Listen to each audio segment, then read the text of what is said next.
Buonasera a tutti, good evening and welcome to the Italian Radio Hour. Io sono Viviana and I would like to welcome back our regular listeners and also welcome any new listeners. Also be sure to like us on Instagram and Facebook at the Italian Radio Hour and subscribe to our YouTube channel to catch up on any past video interviews. Vorrei dare il benvenuto ai nostri ascoltatori da tutto il mondo, grazie per essere con noi anche oggi mentre continuiamo il nostro viaggio per l'Italia e la cultura italiana. Joining us today is Robert Campana, founder of Stop Italian Sounding, a movement dedicated to preserving authentic Italian products and educating consumers on spotting Italian imitations. With a background in international business and a deep Italian-American heritage, Robert has become a leading voice in the fight against misleading branding practices. We'll discuss his journey, the challenges and his face, and his vision for protecting Italy's food legacy on the global stage.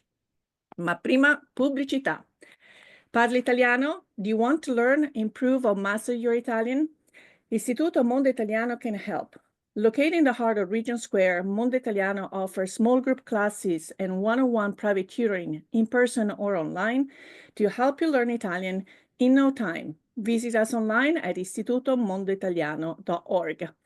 Salve, Robert. It's such a pleasure to have you. Finally, our schedules lined up. How are you today? Hi, Viviana. Thank you very much for having me on the show. I'm doing well, and I'm happy that finally we're able to connect. So this is going to be fun. Exactly, because we are kind of like-minded individuals. We have cooking classes at Istituto Mondo Italiano every single Sunday, and yesterday was the same. And so when we're making fresh pasta, while the dough needs to rest, that is for me that half hour worth of having some conversations that are engaging, interesting, even some trivia questions about food. So, and how to spot indeed some of the misleading information that you have been educating us about for quite some time. But let's backtrack. Let's find out a little bit about your background, so where in the United States you're from, and what led you to spend some time in Italy. Okay, perfect. So I currently live in southern New Jersey. I've been an Italian language teacher for 13 years. I can't believe I'm saying 13 years. È il numero fortunato, lucky number. Exactly, lucky number brings luck. Anyway, in the school year 2019-2020, I decided to take a sabbatical, and I went to Milan, where I studied at the Università Cattolica del Sacro Cuore. And there I studied, I did a master's in international business. And amongst many things that I learned, because international business to me was totally new, I started to learn about the business of food and, of course, the practice of quote unquote Italian sounding outside of Italy, but even sometimes in Italy as well. And I should first start by defining what Italian sounding even means. It's the deceiving labeling of quote unquote Italian products, or I should say fake Italian products, imitated Italian products, in order to induce the consumer into erroneously associating that product with the locally produced one through words, colors, images, geographical references, so on and so forth.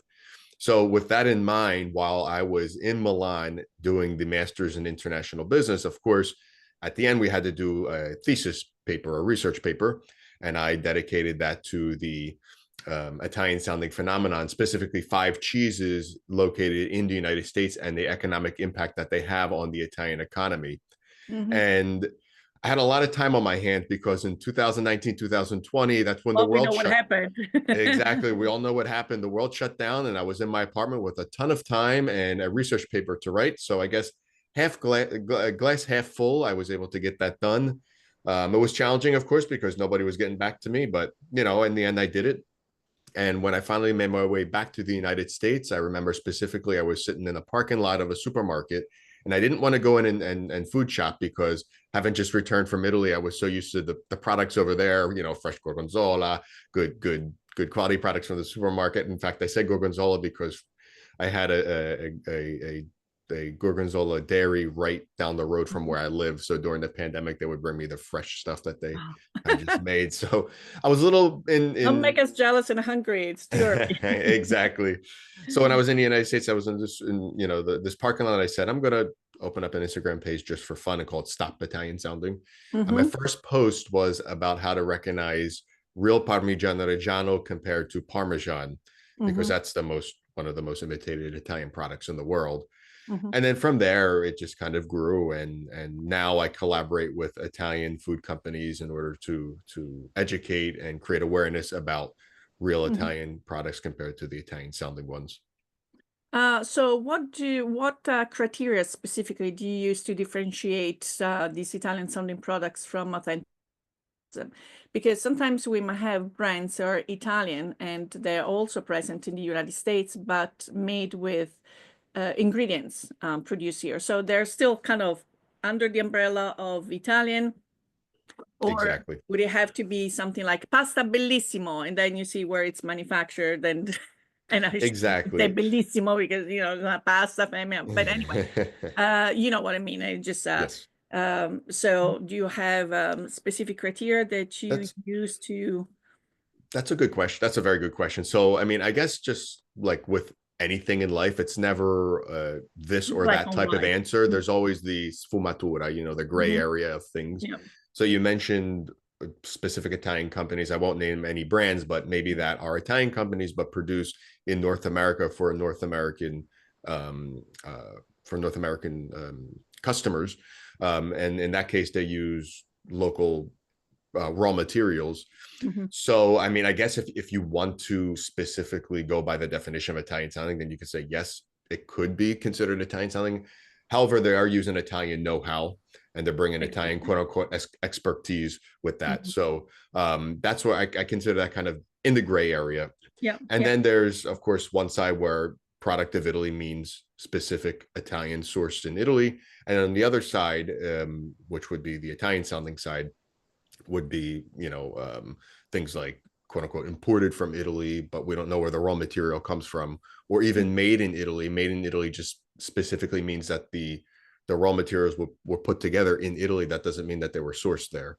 Mm-hmm. So there are a lot of different things that one has to understand when looking at these products.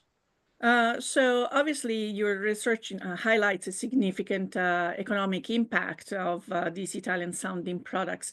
Can you tell us a little bit some numbers and how this phenomenon affects both Italian producers and global markets? Yes. So my research included 5 Italian sounding cheeses in the United States. And we know that there are so many other Italian products here in the US. I just chose 5 of them, and they were Parmesan, Gorgonzola, ricotta, mozzarella, and Asiago Mm-hmm. cheese. And those only those 5 cheeses were worth over 20 billion euros, and that's a Well, huge number. It's an yeah. enormous number Mhm. to take into consideration. We're talking about just in the United States. If we look at the entire world when it comes to Italian sounding products, they estimate about over 100 billion euros around the world of Italian sounding products, which would equate more or less to a few 100,000 jobs in Italy, Mhm. which is a lot. Yeah. Now, people say that's not something that Italy could recuperate because Italy is a small country. They can't possibly fulfill the demand of the entire world. And that's also one reason why Italian sounding products do exist. Mhm.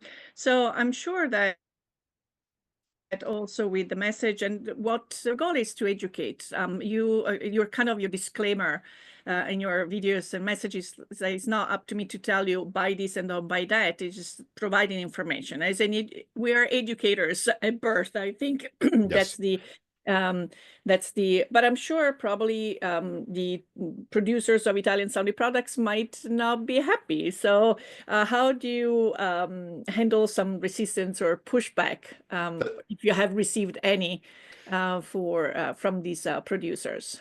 Well, that's another good question. So I guess I should start by explaining what stop Italian sounding means. The name stop Italian sounding, first of all, does not mean I want to end the production of Italian sounding products. I Mhm. do not want to shut down any production Totally. facilities, or that's not what I'm for. The stop Italian sounding could mean you're food shopping and you tell yourself stop, comma, is this product Italian sounding or is it Italian? And I get what I want. At least I know what it is. If I want the Italian one, I get that. If I want the Italian sounding one, I get that one. Stop Italian sounding could also be interpreted as stop the non-transparent labeling of Mhm. products. So again, I want to make it clear that I'm not advocating for shutting down any Uh-huh. production of that.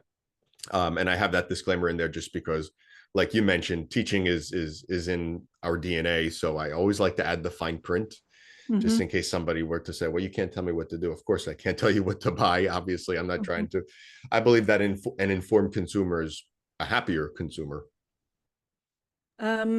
Then I was wondering, I don't remember if it was towards the end of my one of my trips to Italy, but is there any legal framework or anything that maybe Europe has taken, some steps that Europe has taken to protect? In addition to, we'll talk about the certifications. We'll talk about what those little acronyms are behind, wine bottles. Like I'm using Mhm. wine bottles just because I observe a nice consumption of wine here throughout. And but I was wondering if Europe is equally concerned about this phenomenon, or and have issued laws to prevent this leading perception towards consumers, or if right now there isn't anything that has been put in place. So within the European Union, obviously, it's a lot easier to regulate this problem. And I guess to a certain extent, Italian sounding products are not quote unquote legal Mhm. in Europe to a certain extent. The Italian government, especially the current one, is very much aware of this problem, and they're trying to combat it as much as possible outside of Europe, specifically in North America, but not through the avenues of attacking Italian sounding products, because there are um, legalities that one has to understand what Mhm. one can do in the United States to combat Italian sounding and what one cannot do. So it all has to do with trademark. And I use Parmigiano Reggiano as an example all the time, again, because a lot of people know what that product is. And Parmigiano Reggiano, the words are trademarked in the United States and therefore are owned by the consortium of Parmigiano Reggiano. The consortium, however, does not own the word Parmesan in the United States.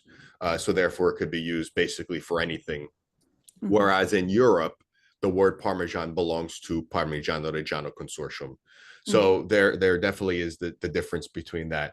And it's a fine line to walk on, because it's not an easy topic, and you have to, one has to ask themselves, the what is the purpose of an Italian sounding product outside of Italy? Like, um, could we use it to our advantage to help? Because I mean, I guess to a certain extent, they are promoting the Italian culture, to a certain extent, maybe not as accurate as one would like, but they are there. It has helped to spread the Italian culture. But then on the other hand, sometimes it's not as accurate as they would like it to be. Mhm. So let's backtrack a little bit. Mhm. We mentioned that there are indeed acronyms that indicate certain certifications and guarantees to the consumer. Can we just go over some of the most popular ones so that it becomes also an interesting journey then going to your favorite supermarket and feeling empowered that you have now a new piece of information. And then again, with that, that might a choice of a product over another. But yes, I guess in Europe, we're very accustomed to see DOP, IGP, but let's translate them also in English and indicate what that really mean for the consumer. Okay, perfect. Yeah. So when you go to the supermarket, you see a ton of different things, and people are so confused. They just pick, throw in the cart, and go. But there are specific logos that are European Union logos. You mentioned the DOP logo and the IGP logo. So in English, they would be the PDO logo, that's the red and yellow logo, and the PGI logo, that's the blue and yellow logo. So we'll start with the PDO logo, which is Mhm. let's just say the top of the triangle. So a product that has a PDO logo is a product that's linked specific to geographic territory due to things like tradition, history, know-how, terroir, um, anything that has to do with the identity of that territory and how it's represented in the product. Go to, again, the Parmigiano Reggiano, but not only, I could name a lot of them. Things like Parmigiano Reggiano, specific olive oil, specific wines. Gorgonzola could only be made in a specific area. So prosciutto di Parma, let's just say, also Mozzarella di bufala. mozzarella di bufala, exactly. So staying on the example of, again, Parmigiano Reggiano, we have the you could tell that I love that cheese. So you have the cows that produce milk. So the cows graze in the specific area in and around Emilia Romagna. They produce milk with a specific taste because they ate the feed from that area, and then that milk is transformed into cheese, and it has its taste, its specific taste. So it's not legal for Parmigiano Reggiano to be made in other areas of Italy. It could only be made in that specific area. And that's valid for a lot of other products, like we said, prosciutto di Parma or balsamic vinegar or San Daniele, prosciutto San Daniele. prosciutto di San Daniele, exactly, gorgonzola even. So Italy is the nation that has the most protected products. And that's the PDO logo. The one right underneath that, which is strict but not as strict as the PDO one, is called the PGI logo. That's the blue and yellow logo. What that means is that a product, of course, has to be produced according to the guidelines that's set forth, but the raw material for that product could actually come from outside of the designated geographical area. We think of things like cioccolato di Modica, cioccolato di Modica, which is made in Sicily. The raw materials come from outside of Sicily because Italy doesn't produce cacao. It comes from South America in this case, but produced in Modica, Sicily, due to historical and traditional reasons. So that's just an example of a PGI product. It doesn't, so PDO and PGI don't mean Italian. They mean that that product is true to its name and is representative of a specific territory. So France has PDO products, or Germany or Spain. They all have products that are linked to specific territory. They're called geographical indications. As I said, these, I guess the bigger picture is indeed the processes that go into creating these products that we have come to appreciate. And some of them have been documented and cataloged and archived. And so it isn't just not a matter of labels, but in order to achieve that certification, the producers have gone through painful and extensive scrutiny and examinations and so forth. So it is not these logos are not just given out as a free sticker. So Exactly. that's what we have to keep in mind. They are the artisans of the craft, of the food making craft. And I love that word. I love the word artisan. It's a great word. They're crafting a product. They're crafting a product that's been in their family for possibly for generations. So it's basically in their DNA. It's a passion of theirs. It's a love. It's and they're artisans. They're creating something with their hands that is manifested in the final product. So I really like that. To testament this, when I was in Battipaglia, which is what I call it, the mozzarella corridor, because indeed it is one caseificio, one cheese producer after another, so you really cannot get enough of it. And my sister works for the National Institute of Health in Italy, and she is actually in charge of food security, safety, not security, safety, and products from other countries entering the Italian market and going and visit those factories, producers, and so forth. So we always have great conversations on these. I'm sure. Food is something that we relate so much, not only because it sustains our bodies, but our souls, because we have so many memories connected to food. Exactly. But I was lucky enough actually to go behind the scene of one of those caseifici and look at, because, we have to say these are also companies. So it's not that you're going to find, just one person or the old fashioned grandma making all the pasta by hand. So there are factories and there is machinery. But so you can see for all the different shapes and sizes of mozzarella, because they export, and they were going to Japan, they were going to America, they were going everywhere. But then they took me to the lab, and every single batch get tested, and they show me all the parameters, what they're checking and everything. And I was, I was just like very appreciative of that opportunity. And so there is, when we think about a food, all the labor that goes into it and the know-how. Exactly. It's not just one person that made it. Maybe by the end of the day, They it's optimize a it. hundred people Yeah. had something to do with that one mozzarella Mhm. di bufala, for example. Yes. So I want to go back to when you started this movement. Mhm. And I'll give you 2 minutes because I have some messages from our sponsors. But how did you engage the uh, the community in addition to social media? If you had presentations, how you well received? But you have a couple of minutes to prepare that answer. Okay. Applying for Italian citizenship, need documents translation.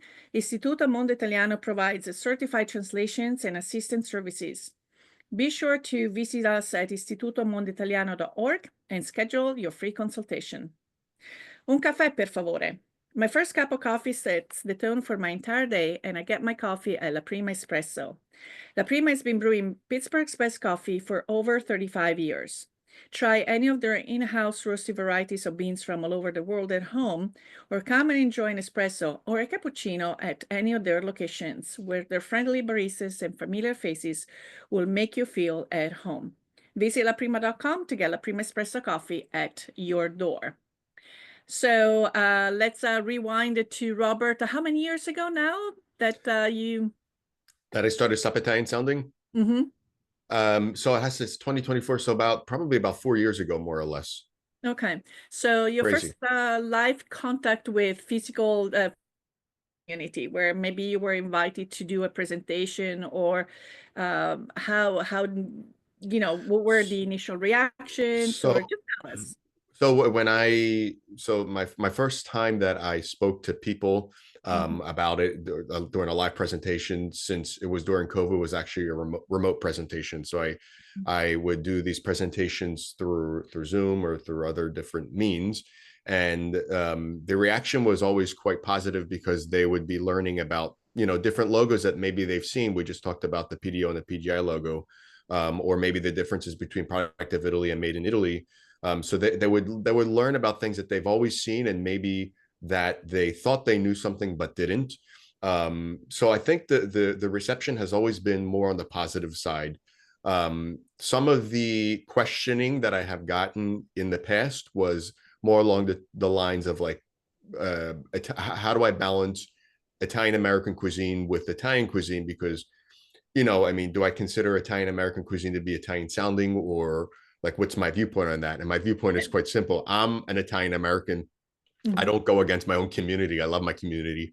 I'm very proud to be an Italian American. That's also a big one in New Jersey, New York. It's a huge one, exactly. So I consider Italian American cuisine to have its own history, to have its own evolution, and to be respected just as much as the regular original Italian cuisine. Mhm. Um, and that's how I balance the two. I can't specifically say that, somebody shouldn't be allowed to make mozzarella in New Jersey because they have every right to do it. And in fact, I've had Yeah. some really good fresh mozzarella in northern New Jersey. I make it too. So, but yes, the maybe the fine line is not mozzarella di bufala. Otherwise, it would be a true bufala that we know that in Exactly. Italian means an ox faking a scam. Exactly. Absolutely. Yes. Yes. You're correct. So actually, that's interesting because the tools that you use to communicate with your bigger audience is indeed a community. I'm referring to social media that somehow has connected everyone, um, and then again they we are promoting, the stop of Italian sounding, and then we have again the cousins of that original cuisine, and again they all have their identity. So do we still, and they do a wonderful job continuing fostering traditions Mhm. and the liking of Italian food and Italian culture. So as I said, it's we can't say, oh, we're here, we're that. We are two different, I don't want to say two different identities, but maybe two different branches of a same trunk, tree trunk that have, Exactly. Italian American in Italy, you're saying, correct? uh, yeah. Yeah, So, so I always consider, I was saying this before the other day. I was talking to someone that the Italian American, let's just say cuisine or culture is kind of like the, if you will, the 21st region of Italy. Italy has 20 regions. That's how I view it. Mhm. Now, it'd be nice if everybody spoke Italian, but that's a different conversation.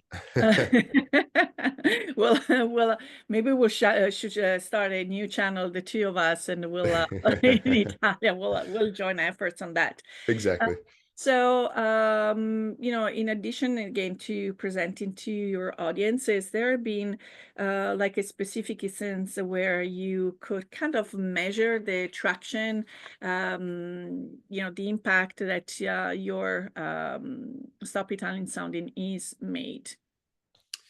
To measure it, so I always go back to messages specifically that I get through my social media channels of people literally in the supermarket, and they send me pictures of things in their hand and they ask me, is this Italian?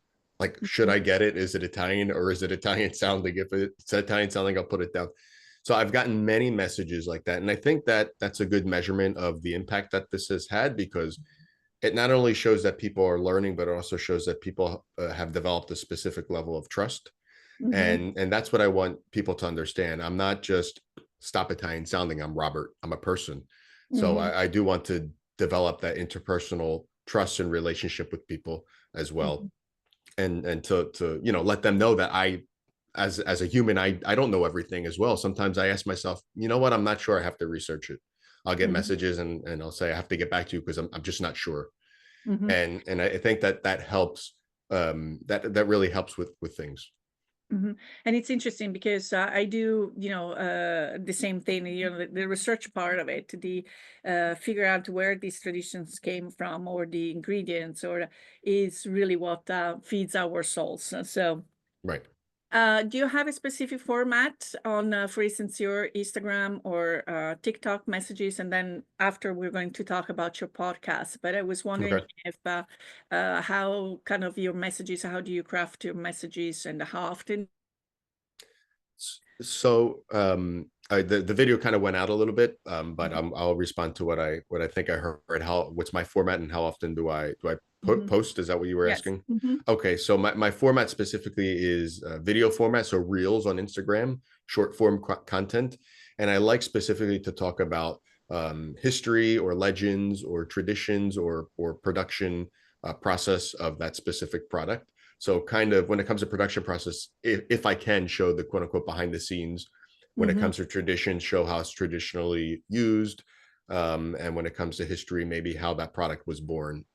Mhm. Um, that's one thing I do. Another thing I like to do is show how to recognize the actual product in comparison to the Italian sounding product, Mhm. because that's the base and foundation of Stop Italian sounding, is to show the differences between the real and the fake, if you will. Mhm. Um, that's one thing. When So I do that with videos, and I try to post every day. It doesn't always happen. For example, I didn't post yesterday, but I try to if I can. Creating content isn't a 30-second process. It does take time because I want to say accurate things, so I also do have to research and cross check, Yeah. because if I say something wrong, of course I will be told in the comments, as Mhm. I should. Yes. And now you have also a podcast. Hmm. So also you can find a separate account for the podcast, and the format is different. The goal is always kind of the same, to educate, but you have guests. So tell us a little bit about what's your mission with the podcast and how that might differ from the shorter communications and more regular, daily communication you might have Hmm. on the other platforms. So thank you for bringing up my podcast. It's called Uncovering Authentic Italian Food, and the reason that I created that is to dive deeper into Italian food products, specifically through either just myself recounting legends or traditions, or more interestingly with guests from the industry. So maybe chefs or people who are business owners could offer their insight in a more detailed manner about specific Italian food products, or even how packaging. Even, for example, I had a guest that talked about blockchain technology. He is from the Naples area in Italy, and he created a startup business that traces with blockchain technology the authenticity of food. And I thought that was a really interesting conversation. I've had chefs on, multiple chefs on, and they've all offered their insight. I've had even Americans living in Italy to offer their insight of, like what they thought Italian food was compared to now they live in Italy and what they actually see Italian food to be. So it's just to I think of the word in Italian, approfondire, so to dig deeper into what I do on social media, because my videos last only 40 seconds, which is not that long. The podcast, when I have interviews, could last up to an hour. Absolutely. And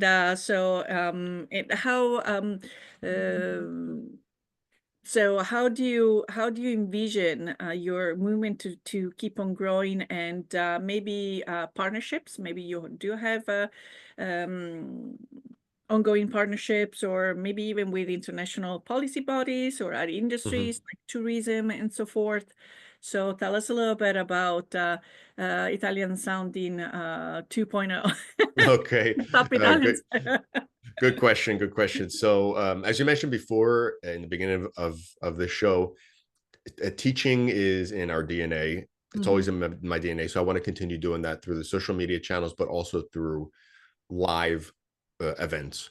So I guess the long term goal would be for Stop Italian Sounding to collaborate not only with Italian food companies and organizations in Italy, but we have the same goal outside of Italy, so in the United States, and that is to teach about the real products, maybe in collaboration with teaching institutions, schools, universities here, Italian American organizations, possibly to have me go to them and explain theoretically what we just talked about, how to recognize real versus Italian sounding, and then practically how to taste, because that's the fun part. So to turn my Instagram page into a real life events. That's Stop Italian Selling 2.0, as you said. Is there any day where you find that this battle is too big? Have you ever woken up one day and said, it's once you embrace one mission, belief can be daunting at times. Yes. So since I am a full-time public school teacher, so that occupies most of my day. And after teaching, I get home and I'm tired, just like most teachers are. Exhausted. Exactly. Yes. Exhausted. I want it to be nice with the word. Exhausted is a proper word. People have to understand, the demanding nature of being an educator. So I know that there are a lot of professions that are demanding, but let's not underestimate what it really takes. You're right. To be in the clouds You're right. It's physically and mentally draining at times. You have your ups and downs just like any job, but when I get home, then I tell myself I want to take a break, but then I have to work also on things I want to accomplish with Stop Italian Sounding, and that takes time as well. Before you know it, I look at the clock and I'm like, okay, I have to start dinner and eat dinner, and then my real break starts after dinner. But the second I sit on the couch, you get emails from people like me. Hi, Robert. Exactly. No, but it's fine. It's totally cool. I like having these conversations. To me, this is fun. To me, it's a shame we're not in person, because we could be drinking a cafe or going out for aperitivo. Okay. I would love to do that, but no, it's fun. These types of conversations, I have a good time doing them. let's see if there is anything else that we have to add about your some of the you are planning to take people to Italy, already taking people to Italy. I'm sure there is a connection with your message, your Mhm. knowledge, your expertise, and That would be a goal of mine, mhm, to take people to Italy and to show them, mhm, maybe even through my partners, because I partner with currently with Parmigiano Reggiano, with Bono extra virgin olive oil, and I'm just about to start with a nice partnership with balsamic vinegar PGI of mhm, Modena. mhm. Would be nice to take people to go visit those productions Yeah. in the future. Again, that's a thought. See, my problem is I have so many thoughts. They come to me and I say, great ideas, but I need to focus on one or two at a time if I really want to make them happen. Eventually, I guess a trip to Italy, call it Mhm, a field trip, if you will, a Stop Italian sounding field trip, mhm. could be in the future. Yeah, even because I mean, all the regions offer so many different products and variety. Like for instance, we had a couple of episodes with the Musei del Cibo. So there, even with a card, you have up to a year to visit all these museums, which will give you really a good understanding of how certain products are produced, and then there are really certain chefs whose books, or maybe not necessarily professional chefs, but people that have studied about food and Mhm. have put out great publications, and they will tell you about these how to recognize, quality. Sometimes those little bottles of vinegar has been aged for so long, they're going to be very, very expensive in the hundreds Exactly. euro or dollars, and Exactly. appreciate whether it's worth it, and the different use of what that aged balsamic vinegar would have versus Of course. let's call it the regular. So the last question that I have for you, since again, with your background in economics, again, you are someone that has studied this movement from by yourself from scratch. What advice would you give to other young entrepreneurs looking to start movements or organizations aimed at protecting cultural interests of their regions or countries? That's a good question. Very good question. I guess my advice would always be to stay true to yourself. Hmm. Stay true to yourself. Stay true to your values. Because if it's something that you firmly believe in, there Hmm. will be people out there that agree with you. Hmm. Um, of course, with anything, you could please some people, but not please everybody. So you have the Hmm. ones that resist, which is fine. Um, Hmm.